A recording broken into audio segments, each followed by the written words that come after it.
Well, big week for the channel. If you are new here, welcome. We do this every Monday, but I do have some bad news. Today's live stream is going to be fairly short. Technology is awesome, first of all, and the reason I say that is my hard drive that has all of the information on what we do here on our Monday live streams is not working. It's a Seagate One Touch, and I plugged it in. I was using it 2 hours ago, and I went from one place to another, and in that span of time, as soon as I plugged it into my computer to start this live stream, I started hearing a beeping noise, which apparently is a signal for a low power supply, meaning that it does work, but it's not registering to any computer. I tried it on a couple of my different computers. I tried it on my wife's computer. It's not working. So that being said, I'm going to have my brother-in-law take a look at it and hopefully get it fixed by next week's live stream, which means that I only have one actual architecture-related spreadsheet that we will be going over that is actually saved to my computer. So that's all we're going to talk about today, which is fine. It wasn't going to be that fun of a live stream. We're talking about architecture and that sort of thing. So we'll just go around and talk some rumors about upcoming stuff if that's what you're into. But we always start our live streams, and we'll do what we usually do, talking about sports. So in sports news, of course, last week was the MLB All-Star Game. We talked MLB last week. That was our live stream for last week. What we do on this channel, if you're new here, which I'm assuming you are. So I mentioned big channel news. It's been a big week for the channel. Our subscriber count has jumped by 50% in the last 10 days. We are now up to about 160, a little over 160. The college football quiz that has been our most popular video since it came out is now at 16,000 views. But most impressively, to me at least, the Black Mirror timeline video that I put the most effort into is now at 8,000 views and also 230 likes, I think. So we're doing really well on that one. Thank you to all who have commented. Thank you to all who have shared. It is beyond what I ever could have thought this channel would reach as quickly as it has. I mentioned a couple weeks ago in our live stream when we hit 100 subscribers that my goal, as unrealistic as it is, my goal is to reach 1,000 by New Year's. And the fact that we are at 160, if things continue at the pace they are, we could hit 200 by next week. That goal is no longer as unfeasible as it seemed just a couple weeks ago. So thank you to everyone who has liked the video, shared the video, commented on the video. I've had a blast kind of engaging with people in the comment section on that video and a couple of others. That being said, I also put out a long-form video essay about 21 Pilots. I'm doing a 6-part video series on 21 Pilots. I started with part 4 because Blurry Face was the one that I really wanted to talk about first, and so I have the Blurry Face video out. I'm working on the Trench one next, and then hopefully I will get to Scaled and Icy and then work my way backwards, kind of like the Star Wars films where we go 4, 5, 6, 1, 2, 3, and then if hopefully a 7th album comes out in the next couple years, I will do a 7th part to that series as well. But that is in the works for the channel. I do apologize. The amount of work that I've been putting into those type of videos has both restricted how much time I'm able to put on Echo Worm. I'm hoping to catch up with where we were at with Percy Jackson this week, so that means I got to record a ton of chapters in the next few days to catch up as we finish up. I do have a bunch of Goblet of Fire recorded in advance, so we should be good moving into Goblet of Fire as our next book when we finally get there. But I've also, because of these long form videos, I haven't been able to record as many quiz videos or short form videos that you usually see on the channel. So the uploading schedule has not been as frequent as it was usually. But this is where I want the channel to go in the future, is these long form video essays. That's the kind of stuff I watch on YouTube. It's the stuff that seems to get people engaged with this channel more. And so that is where we're going next. I'd like to finish that 21 Pilots series. I'd like to do a couple more albums that are big favorites of mine. James Blunt's Back to Bedlam, I'd like to do a video series on, or a video essay on, excuse me. My Chemical Romance, the early Panic at the Disco albums, Travis Scott's Astro World. I really want to talk about and then maybe do some film type stuff, and maybe some book series type stuff. And I mentioned that in the 21 Pilots video. But we will continue to do weekly live streams just like this. I will pull up, if I can find it. Let me see what we have available here. So if I go to, I don't think it's saved on here, but is it saved to my personal OneDrive? No. Is it would I have access to? No, probably not. So I don't even have access to my YouTube schedule right now, which kind of sucks. Yeah, so I'm a little stressed because of that, but that's okay. So we'll go today for today's live stream. We'll talk a little rumors. We'll do a little stadium type stuff, and then mostly we'll talk about engagement with the channel next week. Like I said, hopefully everything is up and running. I have scheduled a Percy Jackson live stream, so I'd like to talk about Percy Jackson, Greek mythology, Roman mythology, Egyptian mythology, that sort of thing. Maybe touch on Norse mythology just a hair. I haven't actually read the Magnus Chase books, so I would have no idea what I'm talking about, even as a Norwegian. But I am hoping to get to a couple quizzes this week about Greek gods in the Greek pantheon, talking on like Sporkle quizzes, that sort of thing, to come up this week, but continuing to work on those long form video essays that you guys seem to engage with really well. So I encourage you, if you haven't already watched the Black Mirror video, go check that out. If you haven't already watched the 21 Pilots video, go check that out. Let me know what you guys think in the comments section below. But let's just get to our spreadsheet real quick. What we have right here, this is an older one. I want to see what this second page is. Nope. So I wanted to go through a bunch of different stadium things. And this is the oldest one I have on my computer, which is why it's saved on my computer. All of the more recent type stuff is saved on that hard drive, trying to save space in order to get things done on this channel. What we're looking at here is something that I really do hope is up to date. But it's a list of basically every stadium, almost every stadium that has ever been used in the MLB, the NHL, the NBA, the NFL, MLS, and the Canadian Football League, as well as just marking those that are currently used for college sports, that sort of thing, if that's the case. So this is sorted in order, and I kind of just want to touch on the ones that are currently used by teams. So current users, you will see in bold here. So the oldest stadium of those 6 leagues, like I mentioned, that is currently in use is TD Place Stadium in Ottawa. It's been renovated a number of times. Of course, that is the current home of the Ottawa Red Blacks, which is the newest team in the CFL. Ottawa has had a number of teams over the years, the Ottawa Renegades, the Rough Riders, and then they revived what is now called the Red Blacks. I want to say 2014, could have been a little before that, but they're certainly the newest franchise in the CFL, but this stadium has been in use in some capacity on and off since 1908. It's the oldest stadium currently used in all of those 6 leagues. Was previously known as Landzone Park and Frank Clair Stadium, excuse me. We moved to 1912. That's when Fenway Park opened. It was home of the Boston Patriots.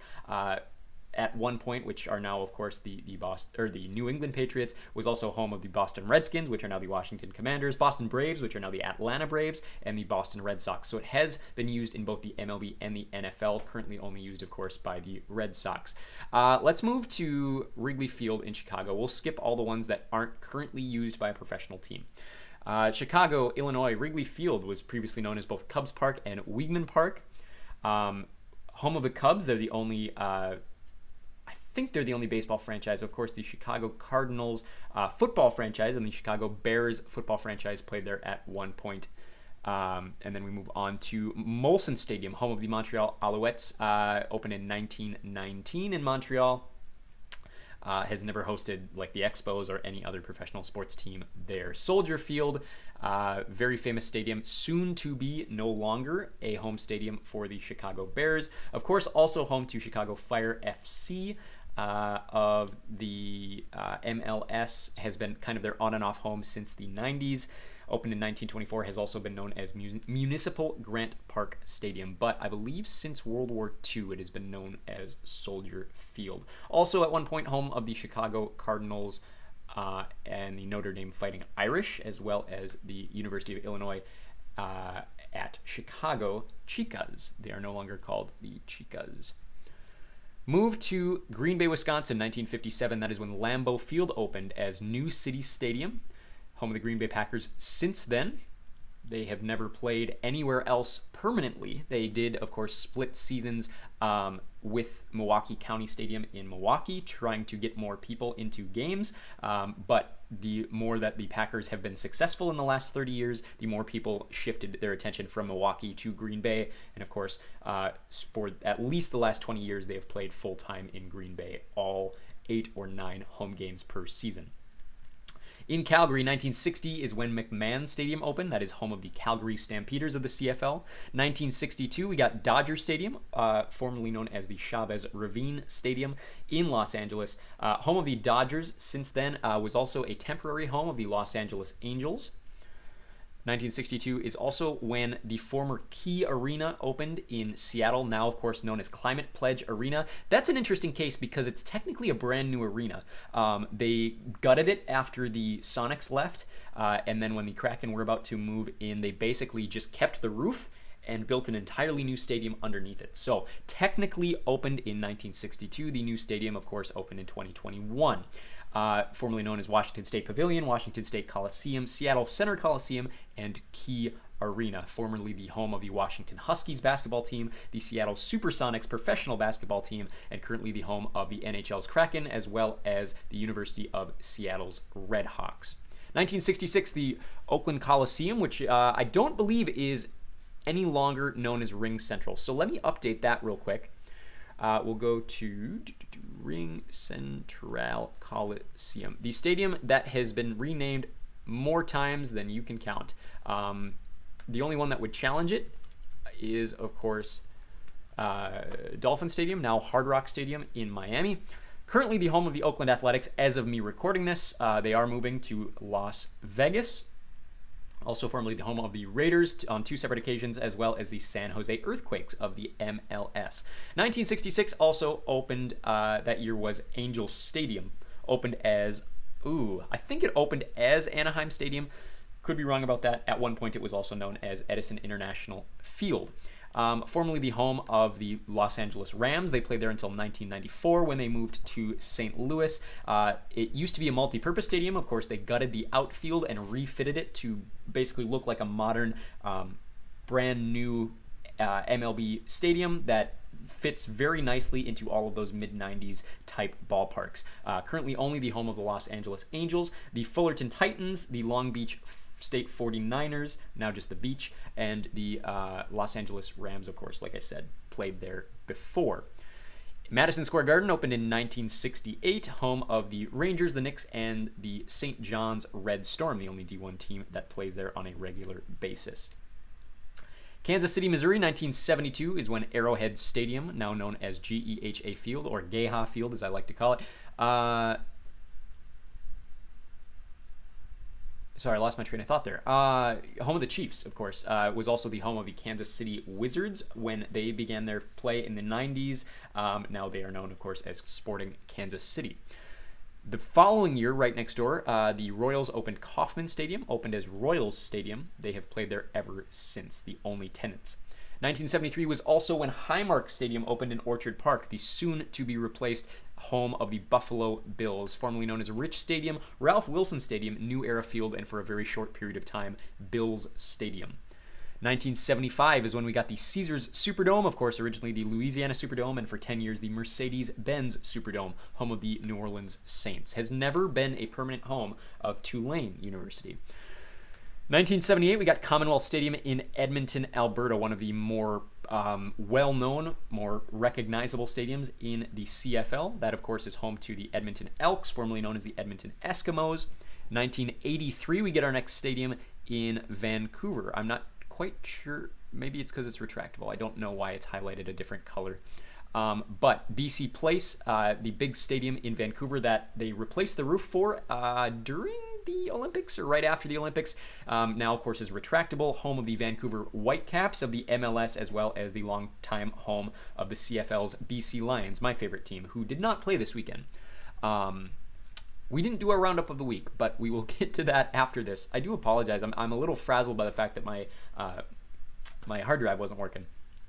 1983 was also when the Scotiabank Saddledome opened in Calgary, home of the Flames since 1983. Was originally the Olympic Saddledome, built for the Olympics in Calgary, also known as the Canadian Airlines Saddledome and the Pengrowth Saddledome. 1987 is when we got Hard Rock Stadium, which formerly known as Joe Robbie Stadium, Pro Player Park, Pro Player Stadium, Dolphins Plural Stadium, Dolphin Singular Stadium, Landshark Stadium, and Sun Life Stadium. Most Super Bowls in a stadium history, maybe? It's close with New Orleans. It's very close with New Orleans. I know that for a fact. But home of the Miami Dolphins as well as the Miami Hurricanes college football team, formerly the home of the Florida, now Miami Marlins. 1989, we got the Rogers Center in Toronto, formerly known as the Sky Dome. Has been the home of the Blue Jays since 89, was also a temporary home for the Toronto Raptors when they first came into existence. Was also a temporary home for the Buffalo Bills. They used to play one game a year across the border in Toronto, and is kind of a temporary, not temporary, it's kind of a part-time big game home for the Toronto Argonauts, although for the last several years they have played, I think, almost every single one of their home games down the street at BMO Field, 1990 is when Tropicana Field opened. Of course, 8 years later is when they would get the Tampa Bay Rays, so it remained unattended for several years. Was actually the original home of the Tampa Bay Lightning when they were awarded in 1993, before they moved into Amalie in 1995. Was originally the Florida Suncoast Dome and then the Thunderdome when the Lightning played there. Now, of course, Tropicana Field. One of the very few stadiums that has only been home to a baseball and a hockey team. Very weird mix of sports there. 1990, we get the Target Center in Minneapolis, the second oldest venue in the NBA after Madison Square Garden. Home of only the Timberwolves since 1990. Of course, the Wild play in St. Paul. 1991 is when we got Guaranteed Rate Field. You could argue that's the start of the modern baseball ballpark trend. I think more impact was made with Camden Yards, which opened the next year. But let's talk Guaranteed Rate Field. Opened as the new Comiskey Park, was later U.S. Cellular Field, which is what I best know it as. That's the name it was under when I went there in 2012. Home of the Chicago White Sox, though, for the last 30-some years. 1991 is also when Vivint Arena opened in Salt Lake City, home of the Utah Jazz. Was originally the Delta Center and then the Salt Lake Ice Center for the Olympics in 2002. Energy Solutions Arena is what I grew up knowing it as, and then for a very short period of time it was Vivint Smart Home Arena before being shortened just to Vivint. 1992, we got Oriole Park at Camden Yards, arguably the most influential ballpark in the last 30 years, has basically brought about the brand new style of baseball ballpark design in 1992, home of the Orioles. Has only ever been home to the Orioles. 1992 was also when the Footprint Center opened in Phoenix. Originally America West Arena, then later U.S. Airways Center, Talking Stick Resort Arena, PHX Arena, and Phoenix Suns Arena without naming rights. Was also a temporary home of the Phoenix Coyotes. Now, of course, the Arizona Coyotes, who play in Tempe now. I had to catch myself there for a second. But has been home of the Suns for the last 30-some years. 1993, we got two arenas in the NHL: the Honda Center in Anaheim, California, formerly the Arrowhead Pond, home of the Anaheim, formerly Mighty Ducks, and was also the temporary home or the short-term home of the UCLA Bruins basketball team. That same year, like I said, the SAP Center in San Jose opened just up the road, quite a ways up the road. Originally San Jose Arena and then the Compaq Center. When I went there in 2011, it was the HP Pavilion. Also used to be home of the Golden State Warriors for a very short period of time. They played there temporarily, but has since 1993 been the home of the San Jose Sharks. 1994, we got Progressive Field in Cleveland. I want to pause real quick. So this isn't technically a thing, and I might just be I don't actually have OCD, but I have a few things that like bother me linguistically.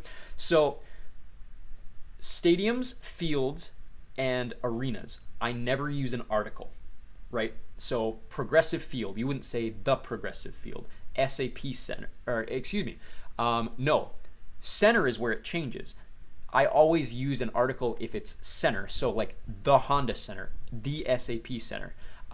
I don't know. Sorry, I got a little sidetracked there. I don't know why I've always done that. I don't know if it's an actual thing, but I have always not used articles for stadiums unless it's center.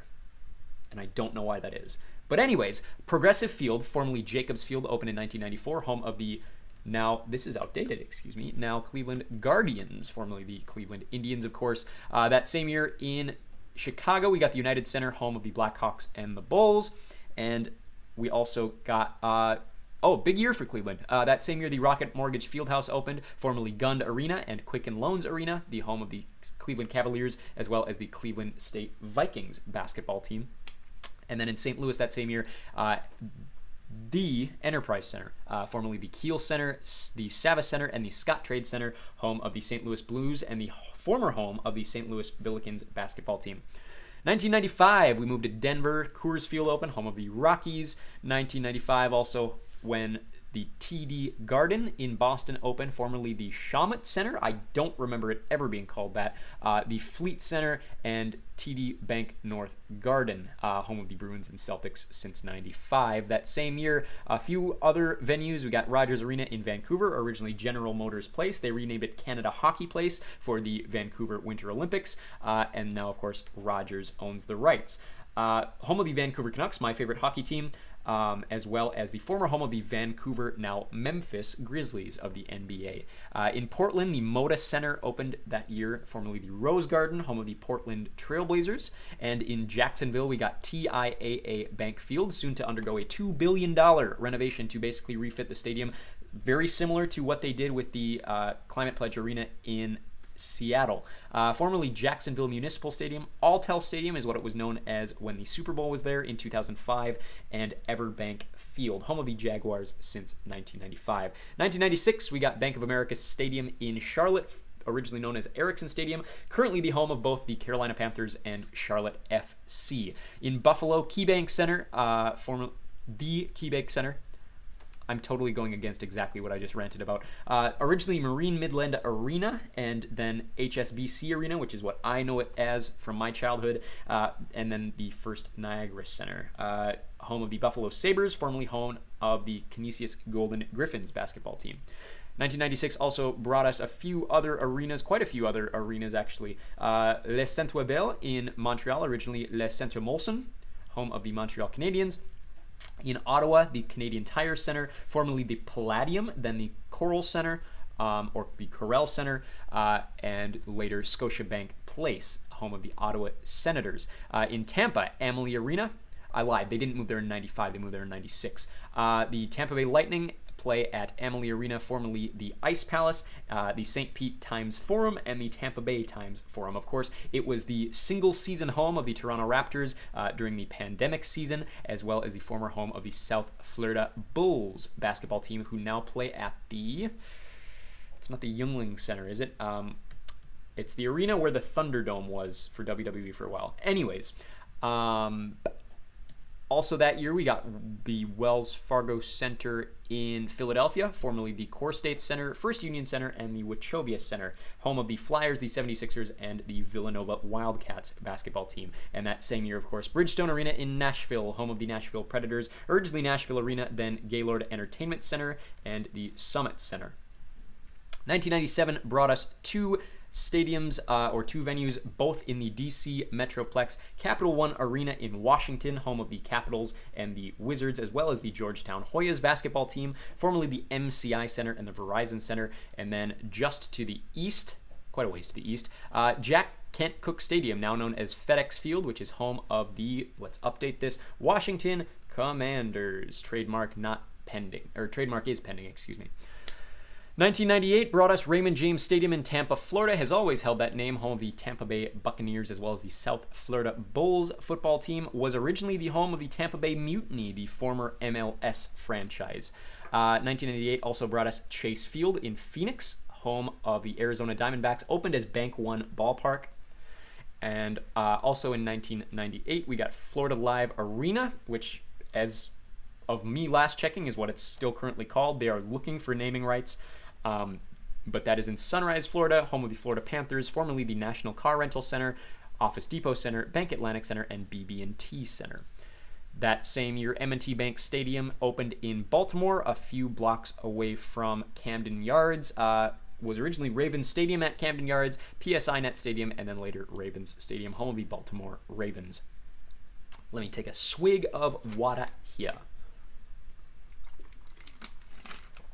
In Nashville, we got Nissan Stadium, originally the Adelphia Coliseum, then later just the Coliseum, and then LP Field, home of the Tennessee Titans, as well as the Tennessee State Tigers football team, as well as the former home of Nashville SC, who moved just, I got to remember which direction it's in, but they moved to that stadium that I can't pronounce.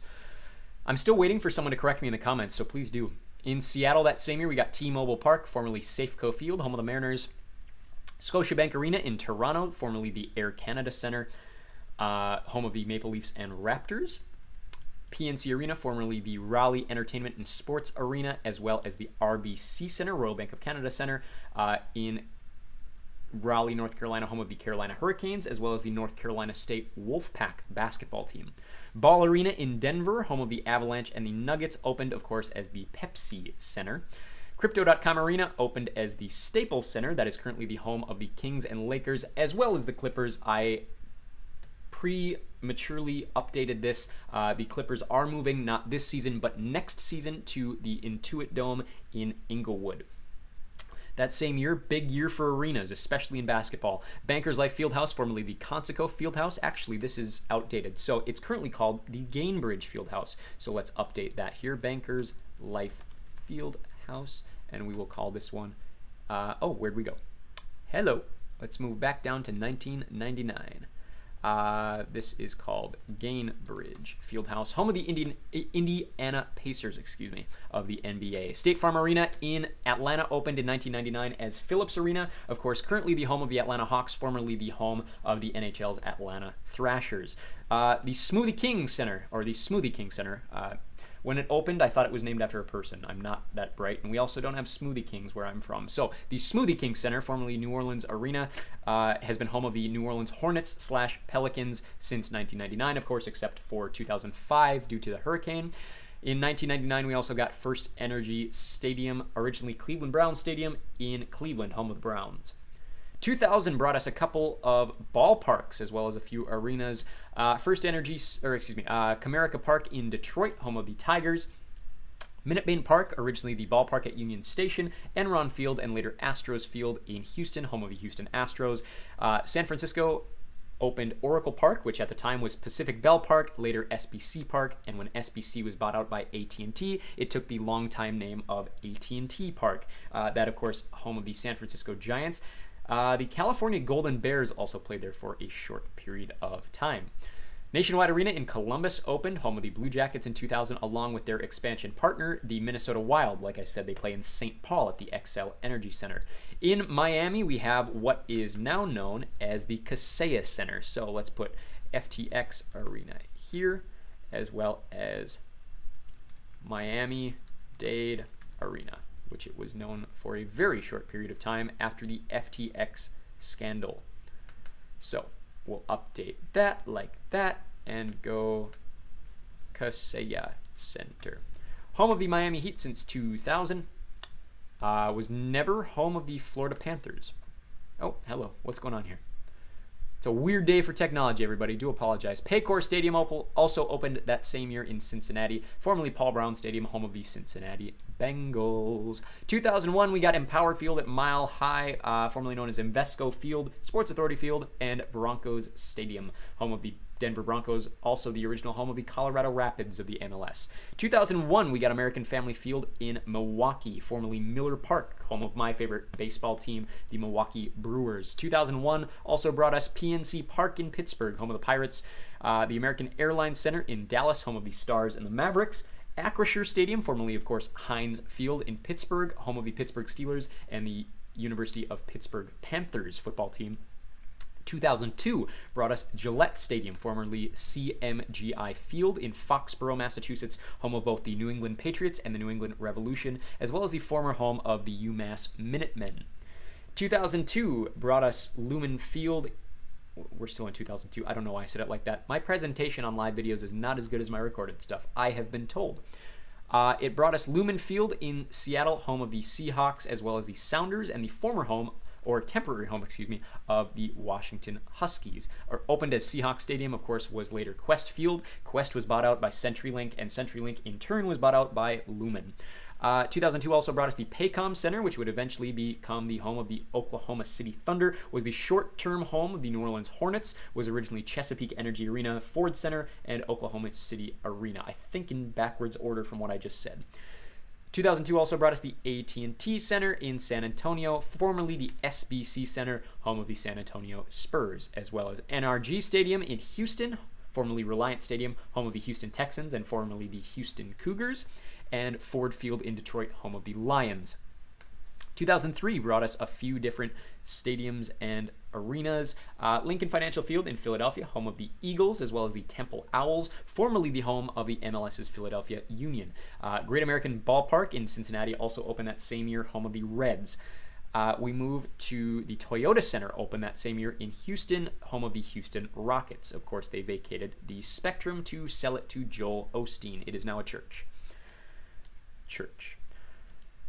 Citizens Bank Park in Philadelphia opened in 2004, home of the Phillies. Petco Park in San Diego opened in 2004, home of the Padres. Also opened that year the Canada Life Center in Winnipeg, formerly known as the MTS Center, as well as Bell MTS Place, home of the Jets. It opened in 2004. Of course, the Jets didn't move in until 2011. FedEx Forum in Memphis opened that same year, home of the Grizzlies, as well as the Memphis University Tigers.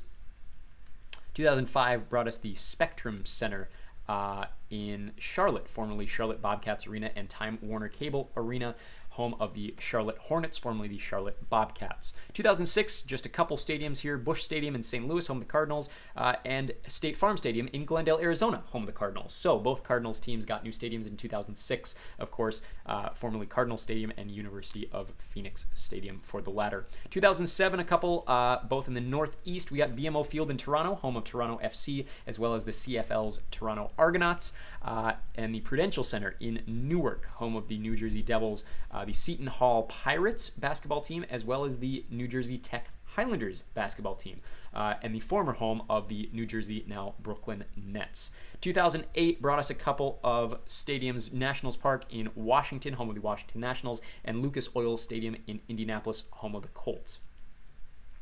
2009 brought us both ballparks in New York, Yankee Stadium and Citi Field, of course, the former being the home of the New York Yankees and New York City FC, who are on their way to building their own stadium, and Citi Field, home of the Mets, also a temporary home of New York City FC. That same year, AT&T Stadium opened in Arlington as Cowboys Stadium, home, of course, of the Dallas Cowboys.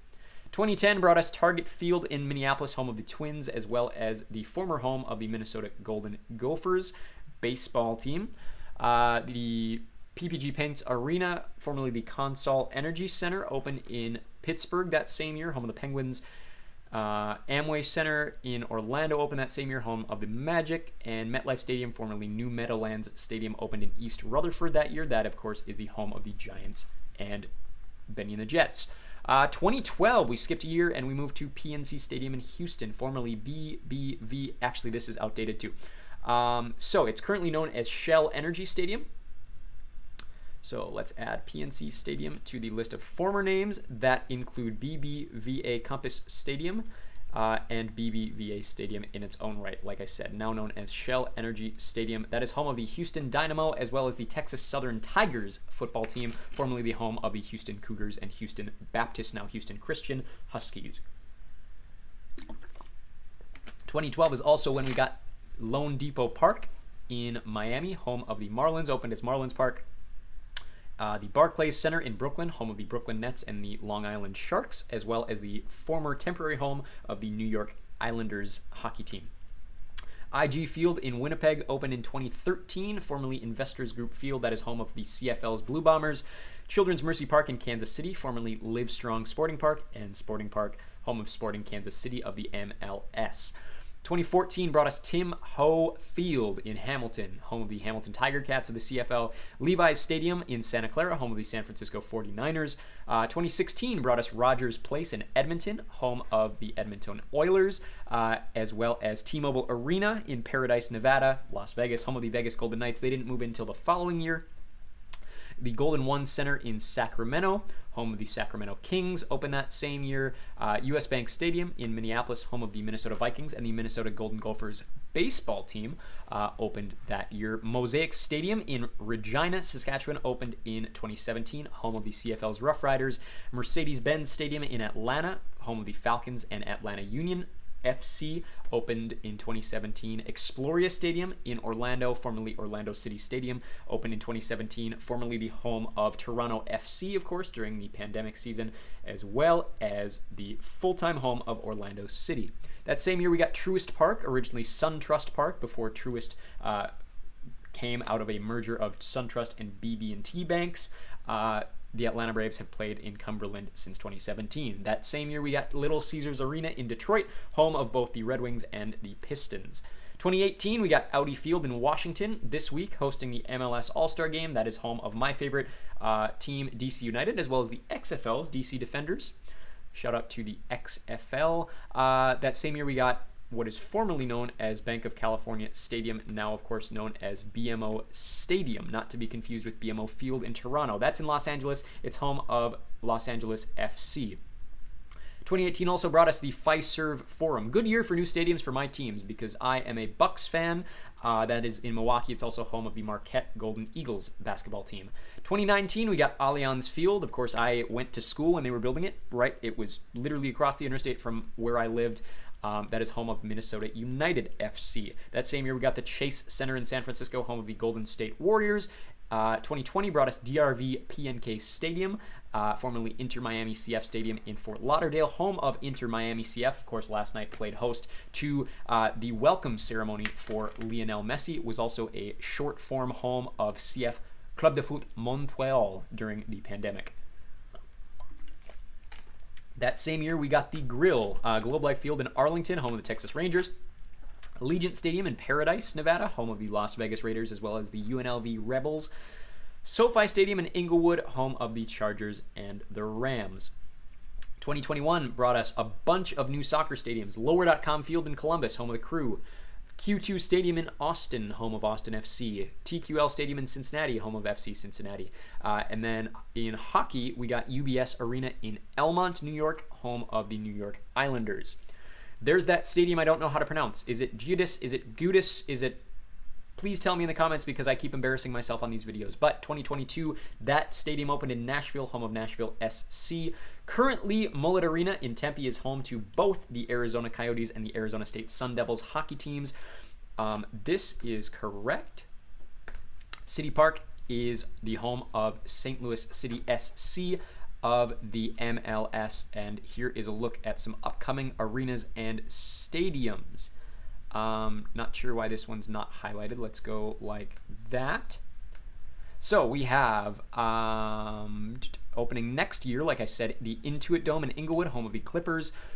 There have been rumors that the Ducks might be interested in moving, but that would take a significant amount of their fan base across downtown Los Angeles, so that might be a bad move. Miami has been pushing for Miami Freedom Park for years. It's very likely not opening in 2025, although with all the money they're getting from the Messi deal, maybe they kick it into gear pretty soon. But that is supposed to be home of Inter Miami CF. And then the Arizona Coyotes are looking for a new stadium. They didn't get approval for Tempe Arena, so I might as well just delete this one right here. Of course, Bills Stadium, the new one in Orchard Park, New York, home of the Bills, is supposed to open in 26. Same with Titans Stadium, home of the Titans in Nashville. We got a new NYCFC Stadium opening across the street from Citi Field in Queens, supposedly 27. Ottawa Arena, they're pushing for that by 2028. Probably not going to happen. And then the longest one that has been put out so far, 76th place at Market East in Philadelphia, the new home of just the 76ers, apparently.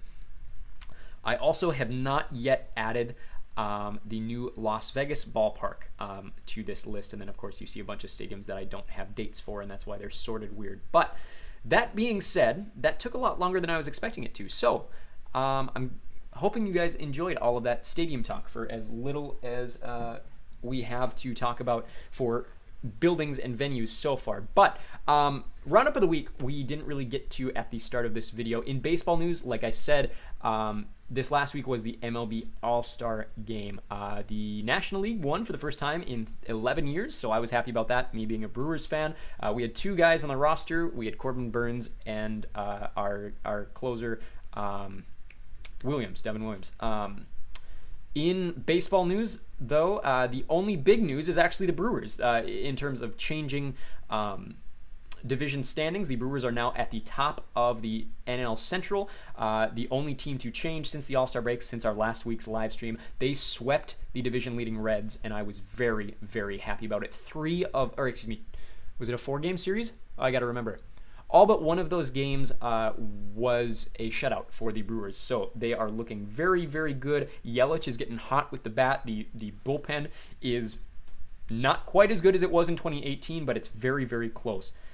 The Brewers have a lot cooking, and I'm hoping that the management doesn't quite screw it up with the money deals that they had issues with after the 2018 season. But very hopeful going into the latter half of the season. But of course, it's the Brewers. They're going to break my heart in the playoffs, as always, if we even get there, that is. In hockey news, I'm trying to think if there was anything major. All of the top 3 to 5 draft picks overall got their 3-year contracts. Connor Bedard got his yesterday for the Chicago Blackhawks, their 3-year entry deals. But apart from that, there hasn't been any major hockey news.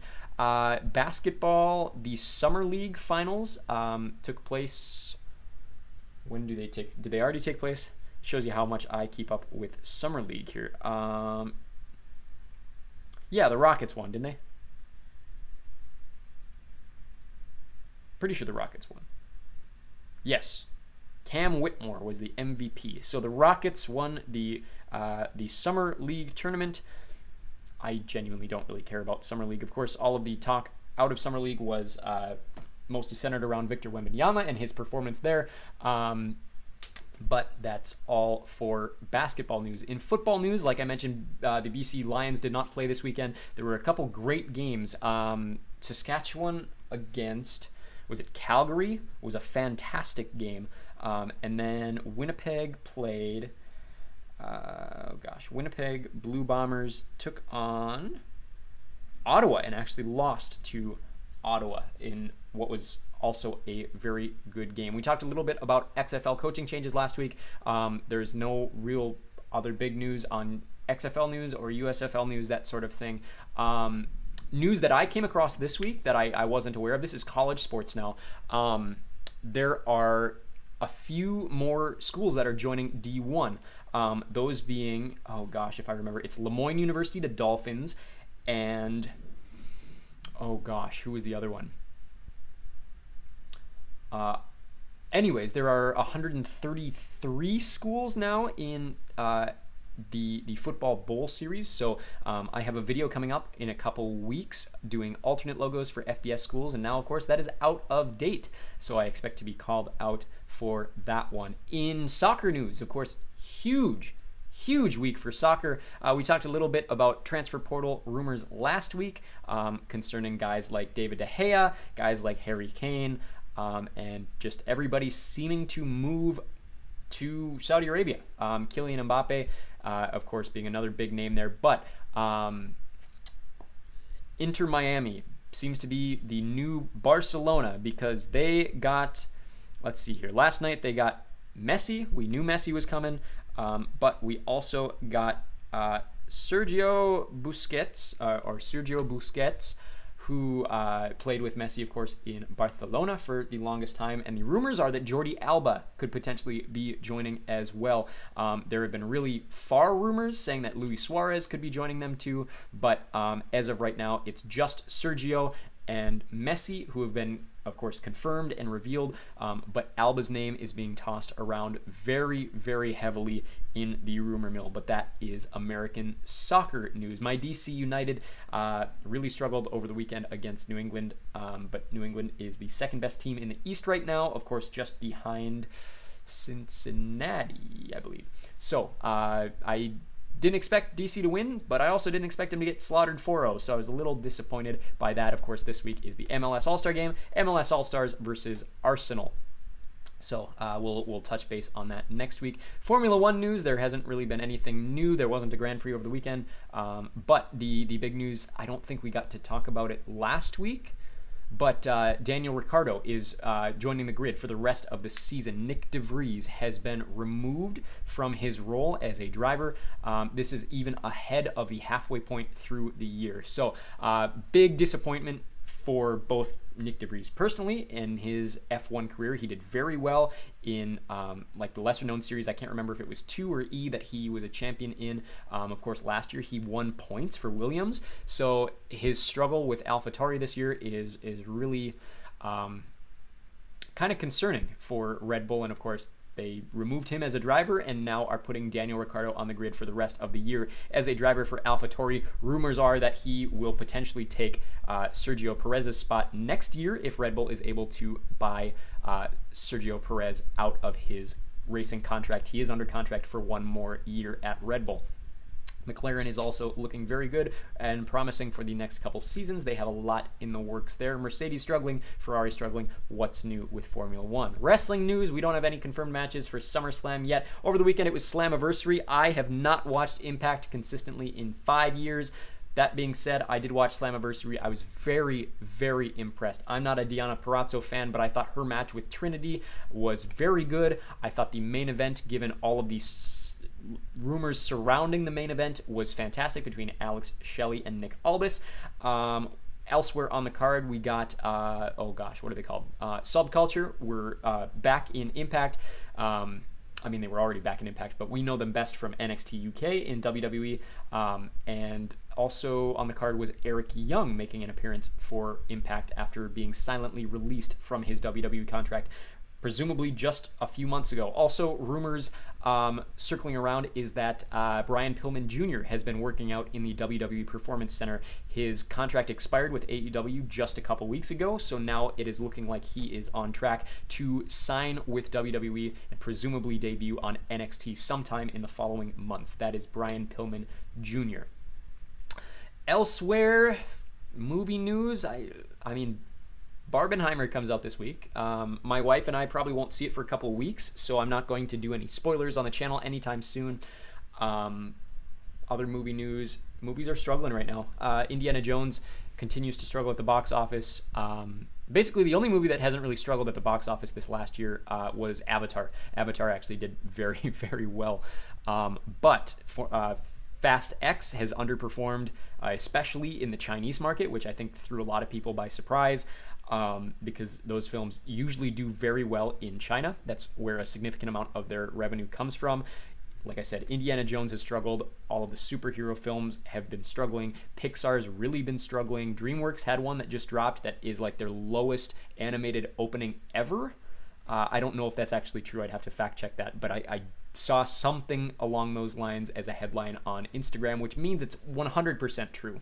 But that being said, that's what I have for a roundup. I did just want to touch on the channel real quick as we come to a close. So let me take a look at our analytics here.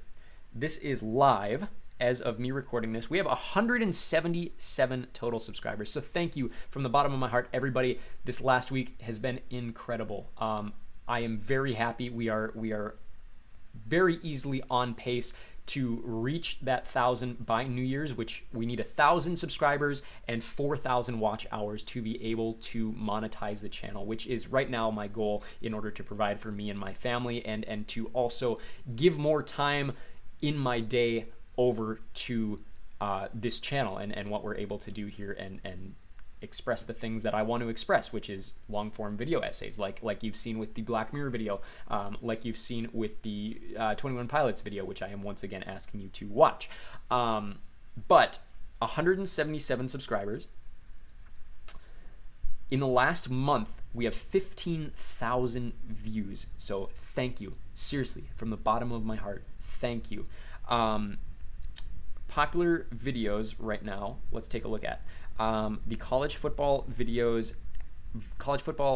has 16,000, like I mentioned at the start of this video, and the Black Mirror timeline is now at just under 8,300. It was barely at 8,000 when I started this video, or the last time I checked this right before this video. So 200 in like an hour. Thank you. Bottom of my heart, thank you. This is so much more rapid than I ever expected this channel to grow. And then I always do until this channel becomes too big where I'm not able to do this anymore. I do like responding to comments. So in the last week, let's go through all of the comments from the last week. So where are we at here? 6 days ago. This is on a college football video.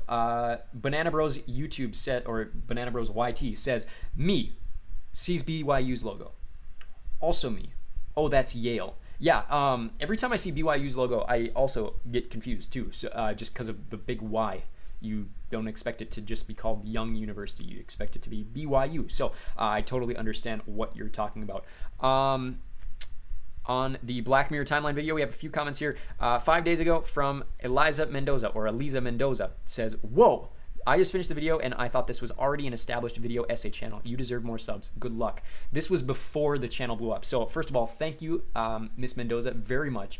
I saw that and was very happy. And then the next time I looked I looked at that comment and I was very happy, very pleased. And then the next time I looked at YouTube, I realized that our subscriber count was going up, and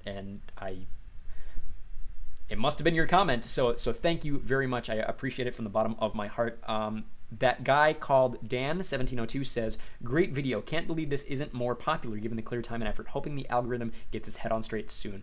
Yes, thank you. I've discussed the algorithm and how it doesn't favor channels this small, but as we continue to grow and as fast as we grow, we are starting to get the attention of the algorithm, especially when people are commenting the way you guys are doing. At HazelNGN7168, Hazel says, this channel is about to blow up. Thank you. Yep, you predicted it. This was 5 days ago. On the college football video 5 days ago, TSR Go Inc. says, as an Englishman across the pond, I do apologize. I'm going to do an accent here. As an Englishman across the pond, I held my own with about 70% correct, but the one I did get before you, admittedly, I should, was the alternate for the UCF Knights. But hey, are the team I support, because they are in Orlando and I've been on holiday. Sorry, vacation to Orlando 17 times in 33 years. So, a little bit of a brag, but I respect it. I do respect it. I often try to not amplify the fact that, yes, I have been to all of the ballparks in the MLB, and that's a very privileged thing of me. But I do appreciate your comment. I love hearing from people across the world. England is very easily the United Kingdom rather, is very easily the second most popular place that our videos are. Third is Canada, fourth is India. So hello to all of my Indian viewers. That same day on the same video, Sammy Rhodes 265 says, the logo for Western Michigan there is actually the main logo for all sports now. The circle W is just for academics. I did not know that. I love learning new things about logos. Like I said, I mentioned the new college teams in FBS, and that thrills me. I don't know why it thrills me, but anyways, I love learning new things. So thank you for letting me know that. I actually didn't know that. I've never been to the University of Western Michigan. I know them purely through hockey. And of course, yeah, so the circular W logo, like he said, is no longer used for their sports teams. It's good to know that. Black on the Back Mirror timeline 4 days ago. Brenna Burke 253 says, this is incredible. You deserve way more subs. Thank you. Thank you. Thank you. Thank you. Yuri Amari or Juri Amari says, this is a super thorough timeline. Thanks for doing this. Thank you. I put a lot of effort into it, and I'm glad that people are recognizing that and enjoying it for that fact.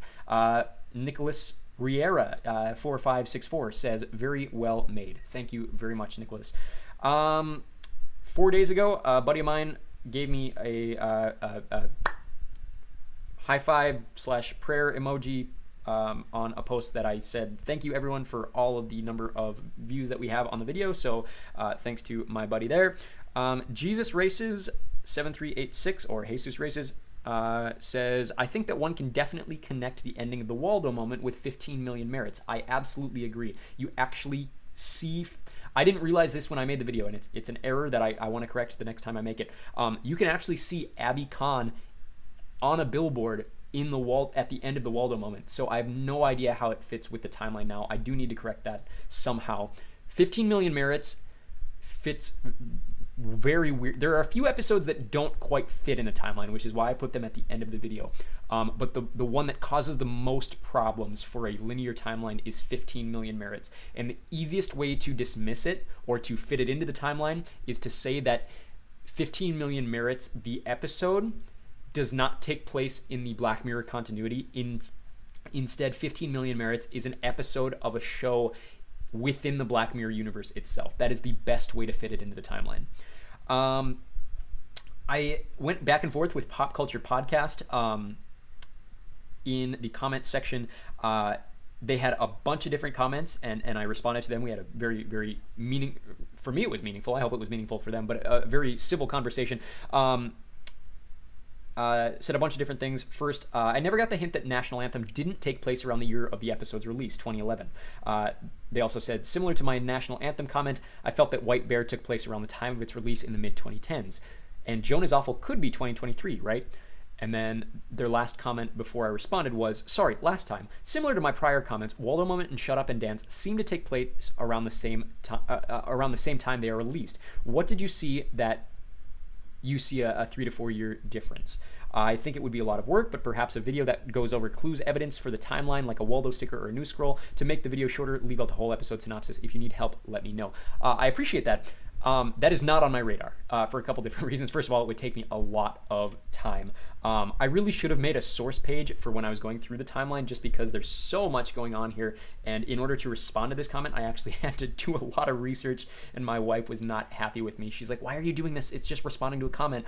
But the reason I don't want to do that video is Bryce Edward Brown actually already did something very similar in his series where he goes over all of the Easter eggs in Black Mirror. I mentioned him in that video. I mentioned him, his series specifically. That's what I used to kind of confirm where I put things in the timeline. But I responded and said, for all your comments, the episode Smithereens tells us it takes place in 2018 and that Michael Callow is still Prime Minister. But based on hashtags, the pig incident was in the very near past. We also learn about Callow's divorce in Shut Up and Dance, which places all 3 episodes in roughly the same time frame.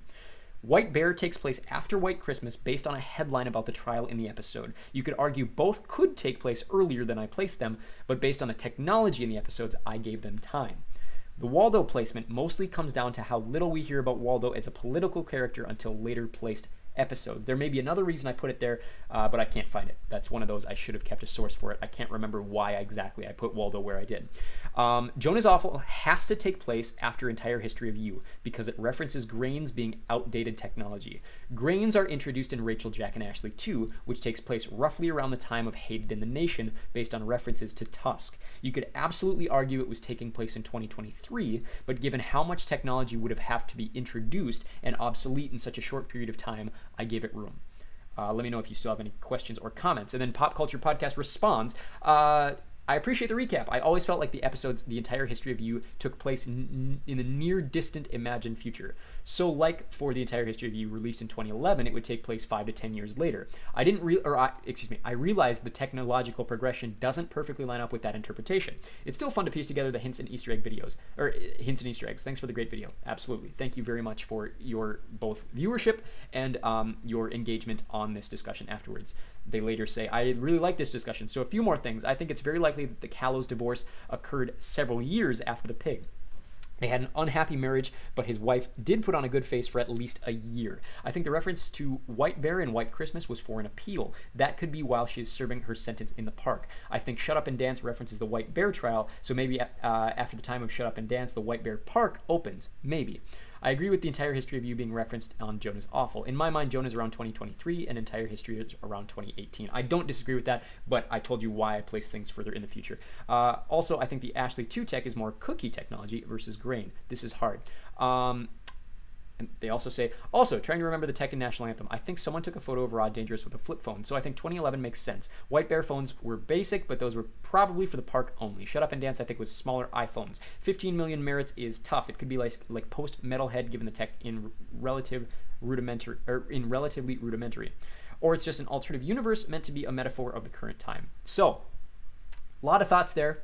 I could very clearly defend my thoughts if I researched a little more. Off the top of my head, I will respond to a couple of things. Some of these actually might be wrong. So here's me saying that I'm doing this live, and I apologize if any of this information is wrong. But I'm going to work my way backwards here. So 15 million merits is tough. Yeah, I just mentioned it doesn't fit into the timeline very well. Could be post-Metalhead, given the tech in relative rudimentary. Maybe. I don't think so. I don't think you get a society that is as dead as it is in Metalhead and revive it to 15 million merits in the way that it is. You would basically need an entire technological re-evolution. So 15 million merits is weird. I already mentioned that. Shut Up and Dance, I think, with smaller iPhones and remembering the tech of National Anthem. Yes, so those are the only two episodes in Black Mirror, prior to season 6, of course, where the only technology shown in the actual episode is the technology that was available at the time of the episode airing. So you're not wrong in kind of saying that they could take place in 2011 and 2016. They absolutely could. White Bear phones were basic, but those were probably for the park only. Yes. White Bear doesn't fit into the present. It doesn't. And the reason, so going back, you said, I think the reference to White Bear, no, that's not what I was talking about. Where was it? So, first of all, yeah, I think the reference to White Bear and White Christmas was for an appeal. This could be while she's serving her sentence in the park. I doubt it. The only reason I say I doubt it is because the way that they treat her in the park gives me the interpretation that they will never let her out of there. They do not even give her the opportunity to think for herself in there. So she has the time for appeal until she gets in the park. So I don't think they ever would have given her the option for appeal while she's actually in the park. And I don't think they would have put her in the park until everything was completely served. So I disagree with that thought there.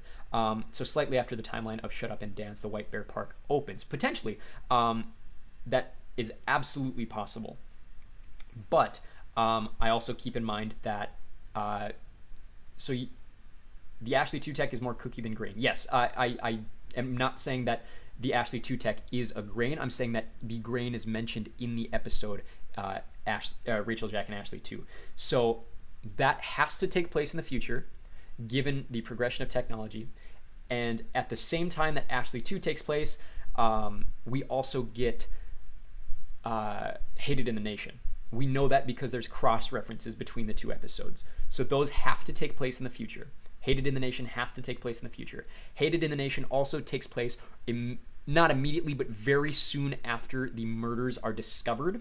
And so therefore, White Bear also has to take place in the future, regardless of the technology that we see in the video. We also do see futuristic technology in the sense of the brainwashing device that we see her use, or that we see used on her, rather. So I think White Bear absolutely has to take place in the future. But your thought on National Anthem, I don't disagree with. Same with Shut Up and Dance. I don't disagree with whatsoever. Next, we move on to a comment that says, I also thought, this is from my Black Mirror ranking video. The real one, 1988, says, I also thought for Beyond the Sea the twists were very obvious. I personally think it's the second to last weakest episode of the season. I don't disagree, but like I said in the video, I am expecting to like Demon 79 more the more I watch it. I'm just waiting for it to grow on me. And so kind of as a safety measure, which this is kind of a cop-out, but I put Beyond the Sea smack in the middle. I really did love the settings and the actors. I actually really did too. I thought it was one of the best looking episodes of the season. I wish the plot was just less predictable. Me as well. For Demoged 79, Demon 79, I personally find it my favorite. I really enjoyed it, especially after rewatching it. I don't mind the supernatural stuff, but I think it was cool how they did it here. Other than that, this is rivaled with Loch Henry. I really think it is either Demon 79 or Loch Henry. Like I said, Demon 79 is the episode I expect to grow on me the most. I don't think it'll ever be my favorite of season 6, but I do like it a lot more the more that I watch it. The fact that it was the last episode of the season that I watched probably is why I had it so low. Like I said, that's kind of a cop-out, but I was exhausted by the time I finished watching Black Mirror as much as I did. One of my buddies on the TOP retrospective, the blurry face video, says, Ride is good, you suck. Which I said in the video that if someone commented that Ride is good without, or bashed my opinions without taking my thoughts into consideration, I would call them a casual. So I responded with my personal and called them a casual.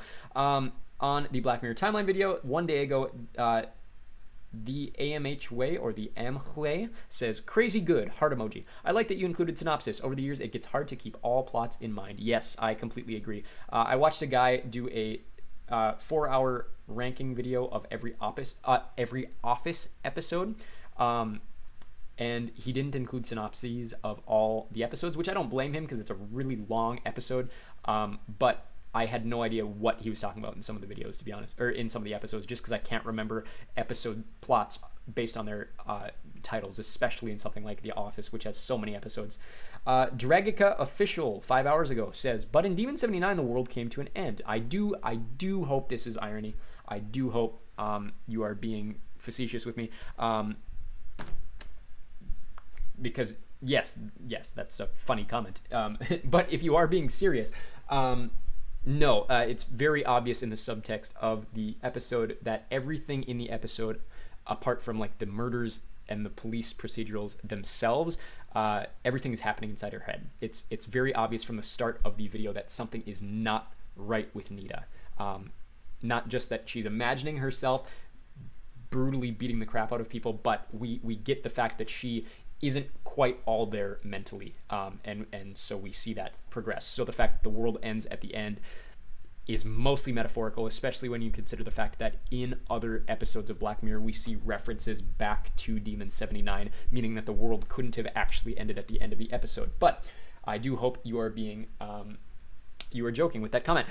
Abraham Arcega says, 3334 says, I wonder what was happening in all the other countries during this timeline. Yes, so we really only ever see Black Mirror in the United States and the United Kingdom. It's split about 50-50, given the fact that the show's been going for so long. It was basically just in the United Kingdom for the first 2 seasons, and then they started moving things into the United States more. We might have a couple references to Canada that I can't think of off the top of my head. Excuse me. Men Against Fire takes place in Denmark, so we know what's happening around the world during that. We get references to Waldo in several other countries in various episodes. We know, I'm trying to think what else is happening around the world. We know that the European Commission on Human Rights is making like legal rulings on different technologies. So we assume that what is happening in the United States and the United Kingdom during what we see in Black Mirror is also happening around the world. You could say things like India and China are probably developing their own technology outside of the Black Mirror continuity that we don't see, which we could see in the future, or maybe they do like a Chinese spin-off or an Indian spin-off, which could potentially do very well. You probably have to be very careful with what you say on the Chinese one. But yes, I think that's a fascinating thought, but we do know a lot of what's happening in the United States and the United Kingdom is happening elsewhere based on hints given in the episodes. And then the last comment, 4 hours ago on my Black Mirror ranking video, Mia KNN says, Archangel made me fall asleep. That says enough. Yeah, I don't like Archangel. I don't like Archangel. I don't like the fact that I had to put it 3 different places on my timeline video because it takes place actually over 4 separate not timelines, but because we get her as a baby, which I didn't include in the video because I didn't think it was important. We get her as a 3-year-old, we get her as a 9-year-old, and we get her as a 15-year-old. And the fact that I had to put that in 3 different places on the timeline video made me really sad because I don't like that episode.